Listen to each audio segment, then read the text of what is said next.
Bonsoir à toutes et à tous. Merci de nous avoir rejoints sur Télé Djibouti 22h sur nos antennes. Tout de suite, le journal de l'information avec ces titres. L'UDJ a réuni cadres militants pour soutenir le président de la République, le parti au pouvoir mobilisant ses cadres militants à travers des rencontres marquées par une forte adhésion. L'armée djiboutienne assure la continuité de son engagement en Somalie déployé dans le cadre des opérations de maintien de la paix. Et nous irons à Beyrouth sous les bombes des centaines de milliers de déplacés après une offensive d'une ampleur inédite. La ville de Beyrouth est frappée par des bombes. Bonsoir à toutes et à tous et bienvenue sur Télé Djibouti. Dans le cadre du mois béni du Ramadan, l'Union pour la démocratie et la justice, l'UDJ, a organisé hier soir une cérémonie de réception à Ela Grand Hôtel, réunissant cadres, militants et sympathisants du parti. Cette rencontre a été également marquée par une déclaration de soutien au candidat de l'UMP en perspective à l'élection présidentielle prévue le 10 avril 2026. À la fois conviviale et politique, cette réunion qui s'est tenue en présence de la présidente de l'UDJ, Mme Hilaya Ismail Guedi, du directeur de la campagne du parti de l'UMP, Abdellah Miguel, ainsi que plusieurs hautes personnalités, dont le ministre de l'Éducation nationale et de la formation professionnelle, ainsi que le ministre du budget, Ousmane Ibrahim Roblé, a été également présent la vice-présidente de l'Assemblée nationale, le directeur général de la radio-télévision Djibouti, Aden Abdijama, ainsi que des députés du parti et responsables politiques de nombreux militants. Ainsi, ce moment de rupture de jeunes a offert un cadre propice aux échanges et au rapprochement entre les responsables des membres du parti dans un esprit de fraternité, de partage et de solidarité, des valeurs profondément associées au mois béni du Ramadan. Les discussions ont également permis de renforcer la cohésion interne et réaffirmer l'engagement commun autour de cet objectif politique et du programme de l'Union pour la majorité présidentielle. Ce mois béni du Ramadan demeure en effet une période privilégiée de spiritualité, de rapprochement social. Il rappelle ainsi l'importance de l'entraide, de la patience, du respect mutuel, tout en consolidant les liens au sein de la communauté. Cette cérémonie qui s'est déroulée ainsi dans une atmosphère chaleureuse, empreinte de recueillement et de convivialité, illustrant ainsi pleinement les valeurs de tolérance, de solidarité, d'unité qui caractérisent ce mois béni du Ramadan. Et dans sa réaction, le président de campagne du président de la République a déclaré en substance être heureux d'être présent à cette réception de recueillement, de spiritualité, de convivialité. Ainsi, l'invitation qui lui a été envoyée a été donc une heureuse occasion, rappelant ainsi que cette campagne est décisive et qu'il faut que la population, quant à elle, prouve son adhésion. Et je vous propose à présent de suivre l'intervention de la présidente de l'UDJ, Hilaya Ismail Guedi, pour cette soirée. En ce mois béni du Ramadan, mois de recueillement, de solidarité et d'élévation spirituelle, je voudrais rappeler une vérité simple mais essentielle. La détermination réside dans l'action. Les intentions sont nobles, les discours peuvent être inspirants, mais ce sont nos actes qui donnent un sens réel à nos engagements. Ce soir, autour de cet iftar, je souhaite rappeler l'essentiel, notre communion, l'unité de notre parti et la force de notre solidarité, car nous partageons bien plus qu'un repas. Nous partageons une conviction profonde, celle de l'avenir, que l'avenir se construit par la mobilisation, par l'effort collectif et par la fidélité à nos valeurs. Notre engagement, mes chers militants, notre engagement est constant. Nous avons soutenu le chef de l'État, le président de la République, Al-Hajj Ismail Omar Guelleh, lors de notre congrès, bien avant même l'annonce de sa candidature, parce que pour nous, il s'agit d'une conviction profonde, celle de soutenir une vision et de participer activement à la construction de notre pays. Aujourd'hui, plus que jamais, le moment est venu de transformer cette détermination en action. Mobilisons-nous, mobilisons nos énergies, nos idées et notre sens de responsabilité au service de la nation. Faisons de ce rendez-vous électoral un moment de rassemblement et de fête qui maintiendra notre démocratie dans le sillage des nations modernes. Participez activement et massivement au scrutin. Notre taux d'intention de vote est fort, mais il ne sera réel que si chacun de nous va voter. Ne laissons pas passer cette chance de faire entendre notre voix. À mes amis qui se disent apolitiques, souvenez-vous, la politique s'impose dans notre vie au quotidien. Direction la France, où à Poitiers, la diaspora djiboutienne en Europe a organisé également une soirée de soutien à la candidature du président de la République, son Excellence Paul Marguelé. Samedi dernier, la soirée organisée à l'initiative du porte-parole de l'Union pour la majorité présidentielle, Hamadou Daoud, a vu la participation de Djiboutiens et Djiboutiennes de la diaspora venue de toute la France. On l'écoute.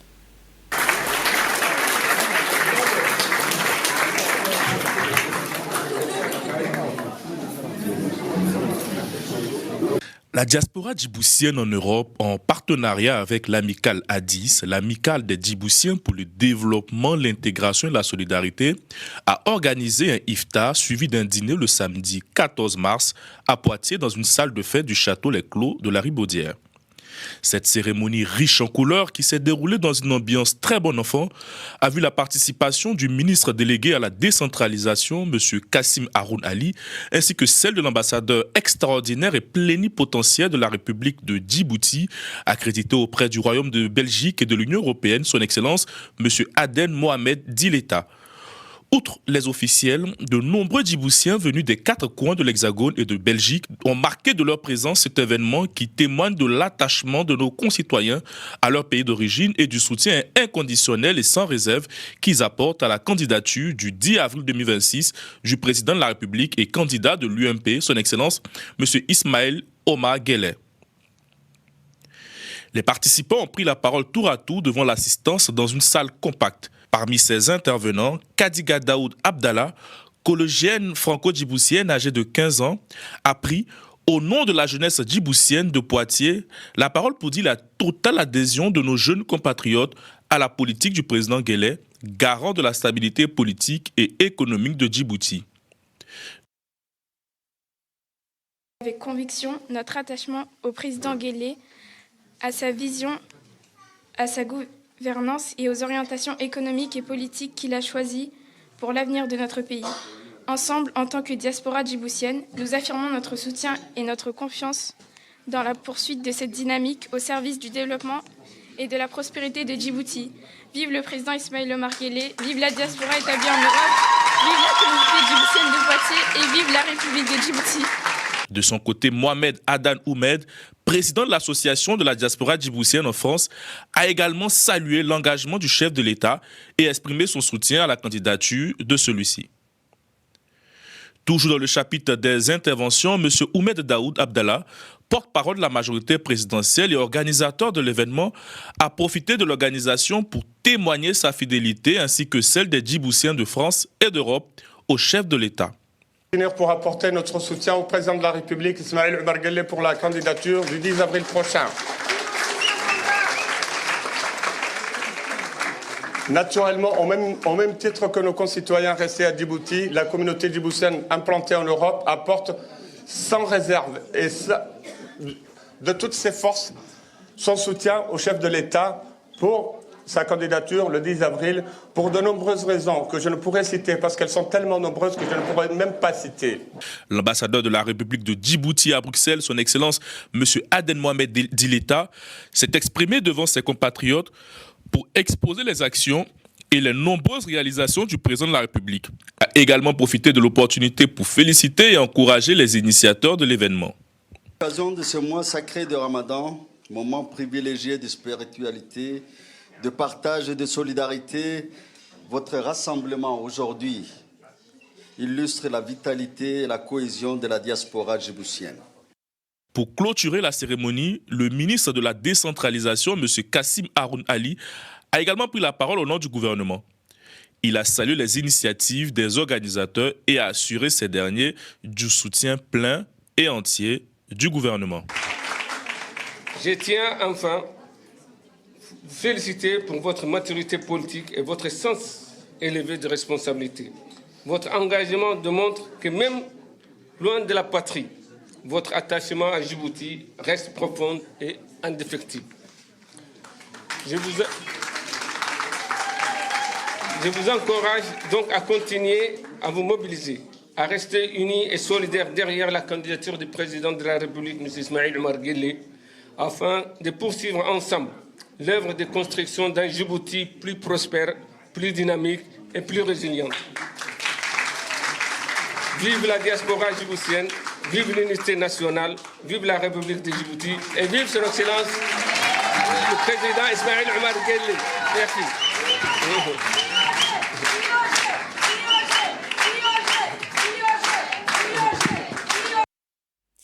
Et restons dans la même ambiance. Au vendredi 13 mars 2026, l'ambassade de la République de Djibouti à Bruxelles a organisé également une cérémonie officielle de partage et de solidarité en collaboration avec la diaspora djiboutienne en Belgique.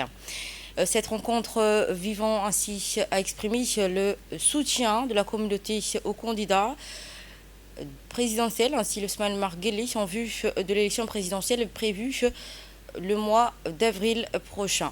À cette occasion, plus de 300 personnes ont pris part à cet moment de convivialité symbolisant l'esprit de cohésion, de fraternité qui caractérise les Djiboutiens durant ce mois béni du Ramadan. Cette forte mobilisation de la capitale européenne témoigne de l'attachement profond de la diaspora en Belgique à son pays d'origine ainsi que sa volonté de contribuer à son développement. Au-delà de ce caractère convivial, la soirée a également été constituée d'un cadre d'échange autour des enjeux nationaux et régionaux. Les participants ont ainsi réaffirmé leur engagement en faveur des valeurs de l'unité, de la solidarité et du partage. L'ambassadeur des différents ainsi que les différents intervenants ont mis en avant le choix exprimé de la communauté djiboutienne du Benelux, ainsi renouvelé à son soutien aux candidats de l'UMP, son excellence Ismaïl Omar Guelleh, privilégiant ainsi la continuité et la vision de développement pour la nation djiboutienne.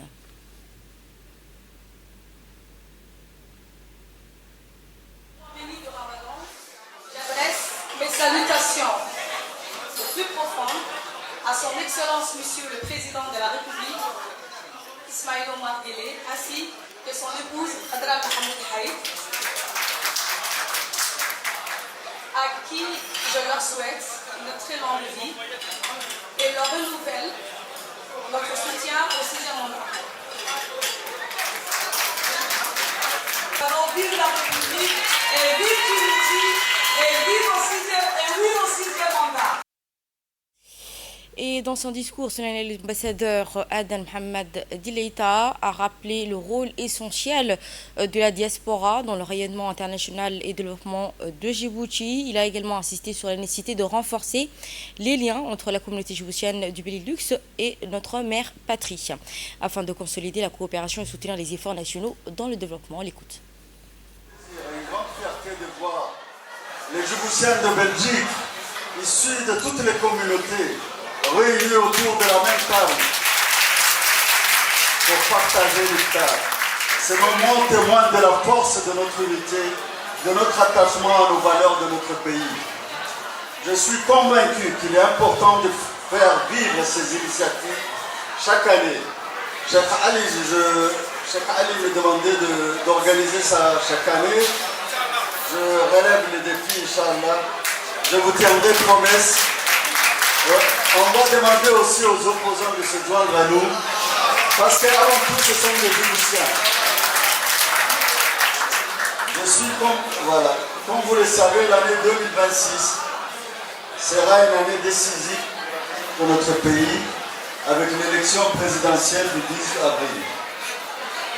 Dans un monde marqué de crises, de tensions et d'incertitudes, notre pays a besoin de stabilité, de paix et d'une vision claire pour continuer à avancer. Et il faut le dire avec responsabilité et lucidité. Aujourd'hui, le seul candidat qui incarne cette stabilité, cette expérience et cette vision pour le développement de notre pays est le président Ismaël Omar Guelleh. Depuis plusieurs années, son leadership, notre pays a connu des avancées importantes en matière de développement, d'infrastructures et d'ouverture vers l'avenir. Mais il reste encore beaucoup à faire et beaucoup à accomplir pour notre jeunesse qui représente l'avenir de Djibouti. Votre présence ce soir envoie un message fort. Les Djiboutiens de Belgique restent profondément attachés à leur pays et ils sont mobilisés pour soutenir cette vision de stabilité, de progrès et d'espoir portée par le président de la République. Donc ensemble, continuons à nous mobiliser, à porter la voix de notre communauté, à contribuer chacun à notre manière à l'avenir de notre pays. Revenons au pays dans le cadre des renforcements des liens avec leurs partenaires. Une rencontre s'est tenue aujourd'hui au ministère de l'économie et des finances. Au cœur de discussion, le renforcement de partenariats stratégiques entre Djibouti et la Chine avec comme acteur clé la banque Exim Bank China. C'est au début d'après-midi que le ministre Ilyes Moussa Douale a reçu une importante délégation chinoise conduite par Mme Yang Diongying, vice-présidente de la banque d'Exim Bank China, partenaire financier de Djibouti. Au menu des échanges, la consolidation des partenariats global qui unit les deux pays depuis plusieurs années, une coopération qui a déjà permis la réalisation de projets emblématiques sur les territoires nationaux, notamment dans les secteurs du transport et de la logistique. Objectif de cette nouvelle rencontre, identifier les nouveaux axes de coopération gagnant-gagnant, discussions qui ont ainsi permis d'explorer les pistes concrètes des domaines prioritaires tels que l'agriculture, la gestion des ressources en eau ainsi que le développement industriel. L'ambition est claire, aller plus loin dans l'innovation ensemble et afin de répondre aux défis de demain. Autour de la table, plusieurs figures clés du gouvernement, dont le ministre de la Culture, ainsi que le président des autorités de Ports-et-Franches. Les infrastructures, l'eau, l'industrie, le secteur névralgique ont été passés en revue. Également dans le cadre des partenariats, aujourd'hui le président des ports et des autorités des zones franches, Abou Omar Hadji, a reçu M. Nicolas Sartini, vice-président senior chargé de développement commercial de Mediterranean Shipping Company, en centre international d'exposition de Djibouti, Red Sea World. Cette rencontre qui s'inscrivait dans le cadre de la préparation de la prochaine réunion entre Abou Omar Hadji et M. Diego Apointe, président du MSC, qui se tiendra au siège de la société à Genève, en Suisse, le 25 mars 2026 prochain. Les discussions ont porté sur l'augmentation des volumes de transportement à Djibouti en vue de développement du deuxième terminal à conteneurs, avec pour objectif les capacités pouvant ainsi atteindre 5 millions EVP à Doralé. Les moyens d'atténuer ainsi les crises maritimes affectant le commerce et les chaînes d'approvisionnement ont également été examinés. Les deux parties ont par ailleurs souligné le rôle majeur de la compagnie maritime dans le développement de hubs de transportement, estimant que la croissance ne peut être atteinte seul leur engagement fort et durable. La réunion s'est déroulée en présence du capitaine du port, Mohamed Moussa Abar, ainsi que Abdoulaye Adaoué Seged, directeur général du terminal à conteneurs de Doralé. Et pour l'ambiance festive à Djibouti, à l'approche de l'Aïd, l'effervescence s'installe au cœur de la capitale dans le cadre des principales artères commerçantes. Ainsi, les préparatifs battent leur plein et la foule se presse pour effectuer leurs derniers achats. À quelques jours de la fête, le centre-ville est animé avec des va-et-vient constants des clients en quête de tenues, d'accessoires, de produits traditionnels. Ainsi, cette forte affluence de la situation reste bien encadrée grâce à la mobilisation des forces de l'ordre et la mise en place de zones de piétons sécurisés. Ainsi, les commerçants au centre-ville de cette dynamique redoublent d'efforts afin d'attirer la clientèle dans une ambiance conviviale. Pour eux, ainsi, cette période représente un moment clé à la fois festif et économique essentiel. Entre couleurs, senteurs et animations, la ville vit pleinement au rythme de ces derniers jours de fin de Ramadan. Et à l'approche de l'Aïd al-Fitr, moment de foi et de partage, les préparatifs s'intensifient à Djibouti comme l'ensemble des pays musulmans. Et dans ce contexte, la radio-télévision Djibouti a recueilli les éclairages de Cheikh Awal Daher Jama, chef de service de la Dawa, ainsi que l'orientation du ministère des Affaires musulmanes et de Bien Warfa. Au cours de cet entretien, il est revenu sur l'importance de la Zakat al-Fitr, ainsi que les bonnes pratiques liées à la célébration de l'Aïd. En préambule, le Cheikh a adressé ses vœux aux plus hautes autorités du pays, au gouvernement ainsi qu'aux Djiboutiens. Il a également rappelé l'obligation de s'acquitter de la Zakat al-Fitr dans les délais prescrits, soit 2 jours avant le Ramadan ou juste avant la prière de l'Aïd au matin. Précisant qu'elle concerne tous les musulmans sans distinction, il a également indiqué que ce montant équivaut à environ 2,5 kg de denrées alimentaires comme le riz, a insisté sur l'importance de la distribution aux personnes démunies à l'intérieur du pays afin de renforcer la solidarité sociale. Et enfin, il a rappelé que les usages des Aïd al-Fitr, notamment la purification rituelle, le port de vêtements neufs, la visite familiale et l'échange de vœux. Il a également conclu que des prières pour cette fête apportent paix, prospérité et bénédiction pour les Djiboutiens et à l'ensemble des communautés musulmanes dans le monde. Et fidèle à son engagement en faveur de la paix et de la stabilité régionale, l'armée djiboutienne poursuit avec rigueur les rotations de ses contingents. Et dans le cadre de la rotation des contingents djiboutiens engagés en mission en Somalie, l'armée djiboutienne a procédé hier aux relèves partielles marquées à la fois par le départ des premiers éléments du bataillon Hill 13 et le retour progressif des militaires du bataillon Hill 11 après 2 années d'engagement opérationnel. Cette journée a illustré comme en témoin cette séquence de rigueur organisationnelle et l'engagement constant de l'armée djiboutienne dans ses missions extérieures, tout en mettant en lumière l'importance accordée à l'humain dans la préparation au départ et que dans l'accompagnement au retour. Et c'est vers midi que le chef d'état-major général des armées, Yasser Ibrahim, s'est rendu au tarmac de l'aéroport international de Djibouti afin de saluer les premiers éléments du bataillon Hill 13 composé d'une quarantaine de militaires en partance pour le théâtre d'opération.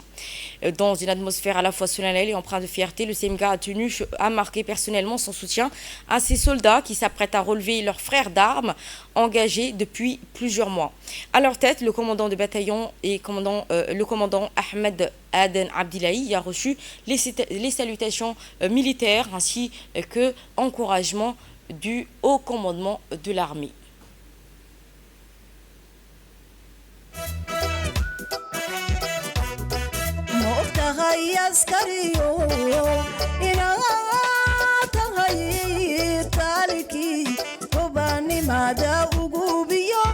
calankiyo arladu kiyirkanayeen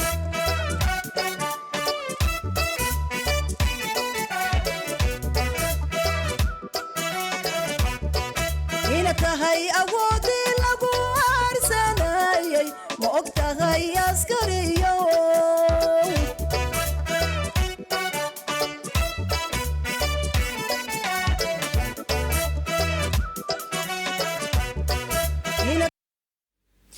Et à l'issue de cet accueil protocolaire, le chef d'état-major général des armées, le général Yasser Ibrahim, a prononcé une allocution à l'attention des troupes. Dans son intervention, il a rappelé l'importance stratégique de cette mission qui s'inscrit dans la continuité de l'engagement de l'armée djiboutienne en faveur de la stabilité régionale. Il a également souligné le professionnalisme, la discipline et le sens du devoir attendu de chaque militaire, insistant sur la responsabilité qui leur incombe. Présenter ainsi dignement la nation djiboutienne et le drapeau.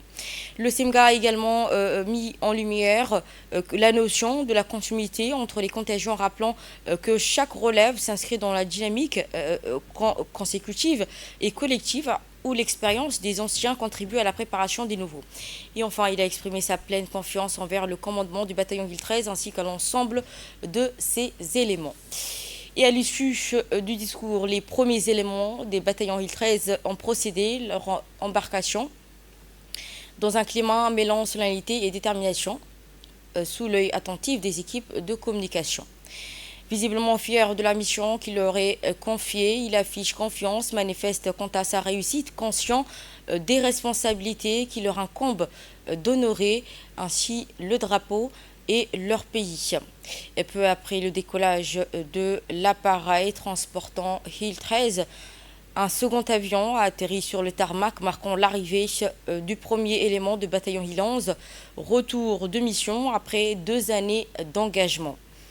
Pour les accueillir, l'ensemble des hauts cadres de l'armée djiboutienne étaient présents, témoignant ainsi de la reconnaissance de la hiérarchie envers ces militaires ayant servi avec honneur et abnégation.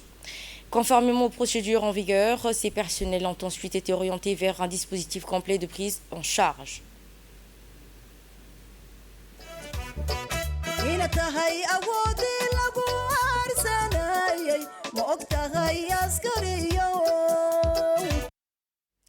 Éducation, cette fois-ci, le ministère de l'Éducation nationale et de la formation professionnelle poursuit leurs efforts pour moderniser le système éducatif à travers des initiatives innovantes et des partenariats internationaux. C'est dans ce cadre que le secrétaire général du MEPFOB, Mohamed Abdellah Mahayoub, a présidé ainsi aujourd'hui la cérémonie d'ouverture de l'atelier d'implémentation du programme KIX 21 au Centre de formation de l'Éducation nationale. Ainsi, l'événement qui a réuni inspecteurs, directeurs, formateurs et élèves maîtres, plusieurs partenaires également présents, notamment la représentante de coopération française, de l'UNICEF, de l'Université de Djibouti, témoignant ainsi l'importance de cette initiative. Dans son intervention, la directrice du CFN a souligné qu'il s'agit de la première participation de Djibouti à ce programme qui vise à améliorer les politiques éducatives dans 21 pays d'Afrique subsaharienne grâce au partage d'innovations et de bonnes pratiques. Les responsables pédagogiques ont, quant à leur côté, mis en avant les principaux axes de programme, notamment l'innovation, l'inclusion, l'accès aux ressources et au renforcement des recherches. Les partenariats techniques ont réaffirmé ainsi leur engagement à accompagner Djibouti dans cette démarche visant à renforcer la qualité de l'éducation. Et en clôturant cette cérémonie, le secrétaire général du MEPFOB a rappelé l'importance stratégique du programme KIX 21 avant de déclarer officiellement ouvert les travaux de l'atelier et qui se poursuivra en groupe thématique sur les grands enjeux du système éducatif.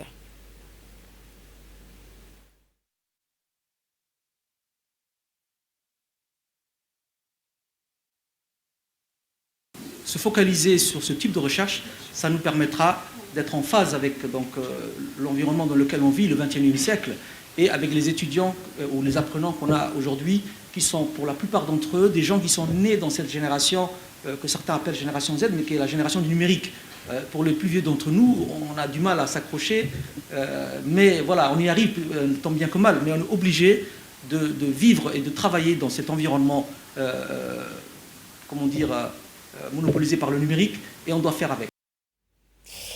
La représentante de l'UNICEF à Djibouti a salué la participation du pays au programme du KIX 21 et réaffirmé l'engagement des institutions à accompagner, ainsi que le secrétaire général du MEPFOB qui a quant à lui souligné l'importance stratégique du mécanisme KIX. On les écoute. L'initiative KIX représente une opportunité stratégique majeure visant à renforcer les systèmes éducatifs et favorisant le partage de connaissances, la valorisation des innovations pédagogiques. L'UNICEF est convaincu que l'éducation est l'un des socles sur lesquels repose le développement durable d'une nation. L'éducation est un outil important d'émancipation des enfants, et en particulier des filles. Il est important de reconnaître aussi que quelques défis subsistent. L'accès universel à une éducation de qualité demeure en partie inégal, les disparités entre les genres existent encore, et la qualité de l'enseignement dans les environnements bilingues ou multilingues requiert des stratégies adaptées. Les travaux qui nous réuniront au cours de cet atelier s'articulent autour de priorités qui rejoignent pleinement les engagements de l'UNICEF à Djibouti, qui eux-mêmes sont pleinement alignés avec les priorités nationales du gouvernement de Djibouti. Comme vous le savez, le président de la République, son Excellence M. Ismaïl Omar Guelleh, a placé l'éducation au cœur de son projet de développement national. Cette vision repose sur une conviction principale qui est que le capital humain constitue la première richesse de notre pays. Et depuis donc toutes ces années-là, toutes les réformes de l'éducation sont menées dans ce sens-là pour renforcer et améliorer le capital humain de notre pays. Et c'est dans cet état d'esprit que le ministère de l'Éducation nationale et de la formation professionnelle, sous le leadership de son Excellence Monsieur le ministre de l'Éducation, M. Moustapha Mohamed Mahmoud, nous poursuivons avec engagement la modernisation et le renforcement de notre système afin de mieux préparer la jeunesse, notre jeunesse, aux défis du XXIe siècle. Car aujourd'hui, plus que jamais, les systèmes éducatifs de tous les pays sont confrontés à des défis complexes. L'amélioration de la qualité des apprentissages, garantir l'équité, préparer les jeunes aux transformations technologiques et économiques, répondre aux attentes légitimes également des familles et des sociétés. Ce qui va aboutir à des productions de savoir, à des productions de données probantes qui, elles, vont permettre de décider, de prendre des décisions, des politiques éducatives éclairées. Social et solidarité ne partent en Portajora, précisément Calaf, une sous-région où l'association d'entraide et de solidarité pour le développement de Calaf, en collaboration avec les autorités régionales, ont organisé une cérémonie de remise de prix aux lauréats du concours de lecture de Saint-Roland tenu par l'association.